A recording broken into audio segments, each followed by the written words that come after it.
Sabbath keeper.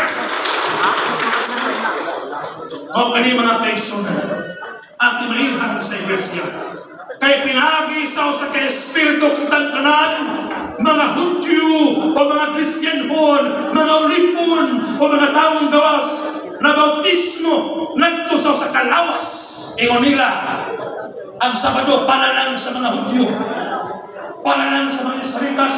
No! Dahil sa Kristo, kaya ang Biblia nagsulti, alang sa Hudyo o Krisyanhon, mga ulipon, taong gawas, na bautismo kita sa lawas, diha sa Espiritu ang ipatuhog mga kaiso. Ano rin sa lamang kalawas o sa ka-Espiritu, maingon ano rin sa lamang kapaglaom, nga lang ninigin panagtawag ka mo, yes! Hallelujah!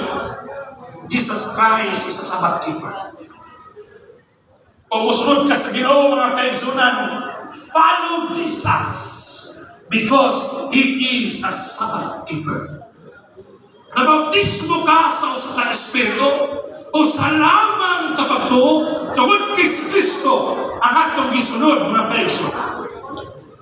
Buhat 2:42, mapasalamaton kita sa mga kaigsunan sa balagunan. Nga naman, ang Biblia nagsulti o minahutay sila sa pagpaminaw. Praise the Lord. Ato balakpakan ang minahutay sa pagpaminaw, Lizon.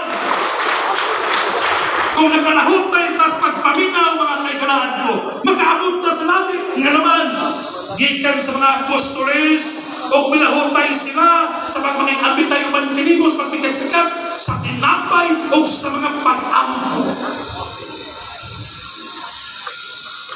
Lisod ba ang ipangayo sa Diyos sa pagsimba sa klasing-kasing o kinuray nagto sa Diyos? Mga kaigsunan, sortihan mo ka.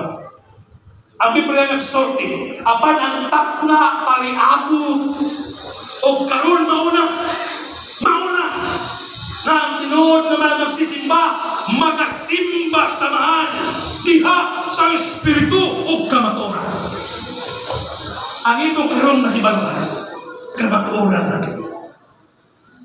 Kay kini ang ipangita samahan nga maoy managsimba kanina.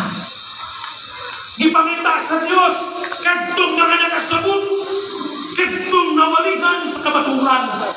Ang Diyos Espiritu o ang mga magasimba kaniya kinahanglan nga nagsimba diha sa Espiritu o sa kamatuoran.